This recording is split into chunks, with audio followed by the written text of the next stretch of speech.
Hello everyone, and thanks for checking out this video. I was going to make an Olympic trials recap video, and as I started scripting it out, I realized I wrote about 2 pages about Jordan Burroughs and his legacy with USA Wrestling and the events that occurred this weekend, and I figured that Jordan just needed his own video. Before I get into it, please like the video, subscribe to the channel, and click the bell for notifications if you want more great wrestling content. Alright, so this past weekend was the Olympic trials for 2024, and Jordan Burroughs did not make the team, obviously. He lost in the mini-tournament finals to Jason Nolf, and it was a pretty good match. Jason Nolf had a great game plan, did a great job, took care of business, got his hand raised, and moved on to the finals against Kyle Dake. Everyone was really looking forward to Burroughs and Dake going to a best-of-3 again, and I know I was really hoping that maybe Jordan could pull it out, but I know that Dake was a huge favorite. I kind of thought that Jordan would be a major underdog in that best-of-3 series, but I was hoping he could pull it out just because I've been a fan of wrestling so long. Nothing against Kyle Dake or Nittany Lion or anything like that. I just have been watching USA Wrestling pretty consistently for about 15 years, and I know what Jordan Burroughs has done and what he has brought to USA Wrestling, and I think for me as a wrestling fan, he just means a lot to the sport and a lot to me, and I just wanted to see him get that one last run. But he obviously didn't get there, and it didn't happen. The purpose of the video isn't really, well, Jordan lost and that's not right or something like that. The purpose of the video that I'm trying to make today is that I felt that Jordan has been treated unfairly by the wrestling community, or maybe just in the arena over the weekend. Regardless of your feelings about Jordan Burroughs or what club he wrestles for, or him keeping your guys off the team, or the trash talk that goes on Twitter or whatever, what Jordan Burroughs means to USA Wrestling and our country and our Olympic team is almost impossible to put into words. He's arguably the greatest American wrestler of all time. 7 world championships, an Olympic gold medal. Really, John Smith is the only guy that you could compare to Jordan Burroughs as far as medal count. Bruce Baumgartner and Jordan Burroughs have similar longevities. Jordan has more medals than, or maybe not more medals, but more gold medals than Bruce, and probably more medals in general. I haven't actually looked that up, but Burroughs has just done some incredible things, and the way he did it, I think, is what's important, and why I feel he was not just disrespected by one fan, but I felt like the arena as a whole, and I just wanted to speak on that a little bit. Jordan has done so much for USA Wrestling over the last 14 years. 14 years. He set fire to USA Wrestling. He's the trailblazer that has led to such success and longevity in our athletes. 14 years is something that is completely unheard of, especially with the level of success that he has had. Olympic gold, 6 world championships, 3 bronze medals, 11 teams. Jordan's incredible resume and results aside, without Jordan wrestling for the last 14 years, we probably don't have Kyle Dake still searching for Olympic gold. We don't have David Taylor looking for a 2nd gold in Paris. Jordan kept those guys off the team for essentially a full 4-year cycle. Both of them had to move up weight classes in order to avoid Jordan to make the team. Dake finally was able to overcome Jordan in 2020 after a 7-year chase. 7 years. Most guys' internationals' careers don't last 7 years. They don't even make it that long. Kyle had to wrestle 7 years just to figure Jordan out, just to finally get over that hump. And without Jordan, Kyle Dake maybe wrestles 1 cycle, because that's what guys did before Jordan came along. Kyle Snyder has been on the medal hunt for 9 years. Since 2015, he's won 4 gold medals. He's won a medal every single year that he has competed. He's made every single team. That longevity can be attributed to Jordan Burroughs. Before Jordan, guys would wrestle for 1 cycle and retire no matter what their results. Jake Varner won gold alongside Jordan Burroughs in 2012, and then he retired after wrestling for 1 cycle. Henry Cejudo won gold in 08. His first team was 07, and then he retired and moved on to MMA. Cale won gold in 04 after taking silver in 03, and then retired and moved on. Jordan is the guy that you can attribute all the longevity and success to. Without Jordan, we don't have guys wrestling for multiple cycles. Jordan set that standard. Jordan set that expectation and showed that it could be done, that guys could wrestle for multiple cycles and continue to have success.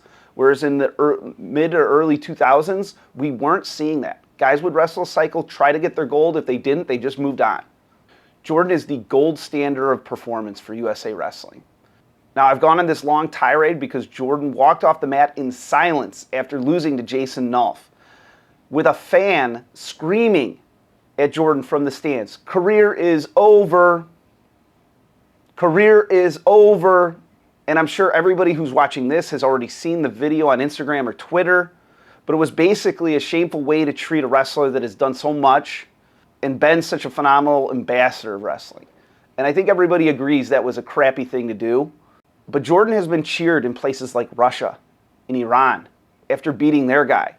Places that hate Americans, that historically have had trouble, been at war, close to being at war with America. And those people cheer Jordan Burroughs because he does something so incredible that everybody loves, that he could be respected even though he's from a place that is not trusted or hated by those countries. Because he's so great at this thing that we all love, he's cheered because of his brilliance on the mat. And the fact that he didn't get that here in America in what was possibly his last match, I think is shameful. And I know that some people are going to say, well, we have the right not to cheer him, or we have a right to boo him. That's correct, you do. I'm not saying anybody doesn't have that right. I'm saying I still have the right to say that that's bullshit. That that's a shitty way to treat a guy that has won 7 world and Olympic titles and 3 other medals, that has done so much for this sport, that has been an inspiration and the gold standard of expectation for what it takes to wrestle on the international level for Americans, that has been the leader of USA Wrestling for 12 years, to then just let him walk off the mat in silence or be booed and be accosted by a fan, I think it's wrong. I think it's the wrong way to handle it. And anyone that says, hey, I booed him and I have the right to boo him, fine. You're wrong. It was the wrong thing to do. You handled it wrong. You handled that situation with low character, and it was the wrong way to handle it. Jordan Burroughs deserves better. Now, a lot of people are going to point to the Mitchell-Mesenbrink match and say, well, that's why Jordan got booed, because he pushed Mitchell after the whistle. Ben Askren has come out and said that Mitchell over-wrestles, that Mitchell doesn't always listen to the whistle, that he can do some things, maybe unintentionally, but that are the wrong way to handle things.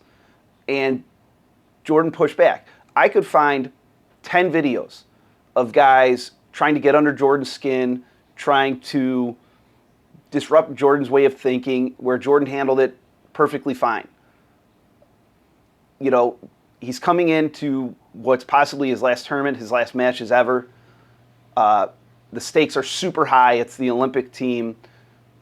This is a guy who's super concerned about his legacy, and the pressure of the situation got to him. He had a bad moment. I don't think it makes him a bad person or a bad guy. He had a bad moment with a guy that wrestled past the whistle. This happens all the time in our sport. I don't like to see it. I don't think a lot of people like to see it, but it happens. And it doesn't make the person that pushes someone or stuffs their head in the mat after the whistle a bad human being because they were frustrated and the moment got to them. I'm not going to argue that, hey, should he have done that? Well, of course not. Of course he should not have done that. Does it mean that Jordan Burroughs is a bad person? Does it mean he should have been booed in possibly his last match ever when he's walking off the mat, that he should be accosted by a fan? Absolutely not. None of that should have happened. You can have a bad moment and still not be a bad person. I think we could all agree with that we've all had our own bad moments. And if you're a wrestler or a coach or whoever, someone that's been competitive, you've probably been in the heat of the moment and done some things that maybe you wouldn't have done otherwise. And you realize it afterwards, and maybe you feel bad about it or you apologize to someone, but that's the way it goes. So I don't think that him pushing Mitchell Mesenbrink an hour before the Jason Nolf match means that Jordan should be booed off the mat in possibly his last match after the career that he's had. And anyone that did it, I still think it was a bad choice. I personally felt embarrassed sitting at home watching him walk off the mat, walk through the arena, and listening to the crowd either boo or sit in silence. For the whole arena not to stand up and give him a round of applause for all of the incredible things that he has done over the last 14 years, I honestly felt embarrassed. Jason Nolf had his moment. He deserved that moment. The crowd cheered for Jason. He absolutely deserved every bit of that applause for beating one of the greatest American wrestlers of all time. And then after the match, as Jordan's walking off, for him to be booed, I felt disgusted. It was embarrassed. It was bad. It was just bad to see people not understand the moment and the broader picture of who Jordan Burroughs is and what he has done for this community and what he has done for USA Wrestling and how he has put our team on the map. He has put our country on the map. Because I'll tell you what, in 2010, the year before Jordan was on the team, we stunk. We were bad. I don't even know if we won a medal in 2010. I don't know if we won a medal in 2009.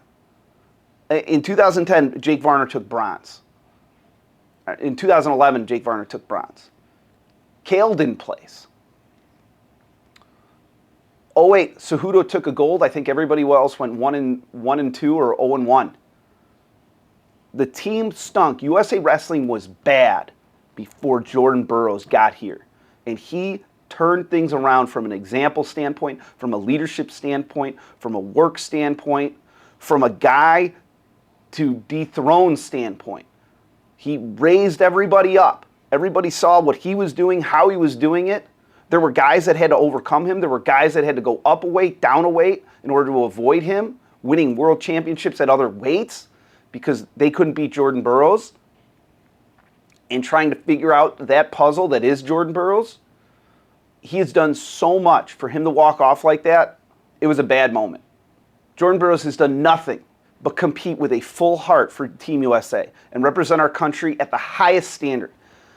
And I'm hoping that he's planning to compete at the 2024 World Championships so he can get the proper send-off from a crowd. So it was a really crappy weekend in the sense that a guy that should have been given a standing ovation as he's walking off the mat instead was mocked. I doubt that Jordan Burroughs would ever see this video, but I hope that he is aware that there are so many fans out there that appreciate everything he does, that there's guys like me who have been watching USA Wrestling for 15 or 20 or 25 years who went through the bad times and saw how Jordan brought us out and how much we appreciate all that he's done for USA Wrestling, what a legend he is and will be for the rest of his life.